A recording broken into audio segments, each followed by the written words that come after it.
बांदी शहर में ॻोठनि में इलेक्शन वर्क जे लाइ डॉक्टर अज़रा पेचो, उम्मीदवार PS छटी, PP जे अॻवान सलीम रज़ा जलबाणी, सोराब मरी, ज़ामिन ज़रदारी, शहराज मरी, ख़ालिद रिंद, UC अमर जे चेयरमैन परवेज़ अहमद डायरी, नवाब चांडियो, ॾाढो सोराब पताफ़ी, अब्बास अली मरी सां गॾु इलेक्शन वर्क कंदे PP अॻवान शकील अहमद कुरैशी GM कुर्शी सजायल प्रोग्राम ते पहुता, जिते गुल जी वर्खा कई वई।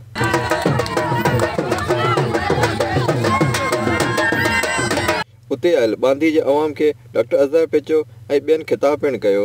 गरीब तबका है, जो गरीब का तबका है, उसको इंशाल्लाह जो है हम चाहते हैं कि उनका रोजगार हो और वो बेहतर तरीके से अपनी ज़िंदगी गुजार सके। तो बेहतर तरीका ज़िंदगी का यही है कि सेहत हो और तालीम हो। ये दो हमारे अव्वलीन मंशूर में अव्वलीन शामिल हैं, जिसकी वजह से हर जगह सेहत और तालीम जरूर पहुंचेगी। तालिब हुसैन चांडियो, मीडिया दा न्यूज़ SD दौड़। सो दुआ करियो, वधीक हिम्मत करियो, पोलिंग जे ॾींहुं तव्हांखे पहुचणो आहे। बाक़ी हाणे ॿिया जेके दोस्त आहिनि टुक टुकी वॼाइनि था, तव्हां वटि ईंदा मुख़्तलिफ़ सूरतूं खणी थदा ईंदा आहिनि। उहो चवंदा त गॾु साॻियो अथर ॿिया अथनि, साॻी ॻाल्हि आहे। तंहिंजे करे के भुलिजे न हिननि माण्हुनि, साॻिया अथव, हिननि कुझु बि न कयो आहे हितां जे माण्हुनि लाइ।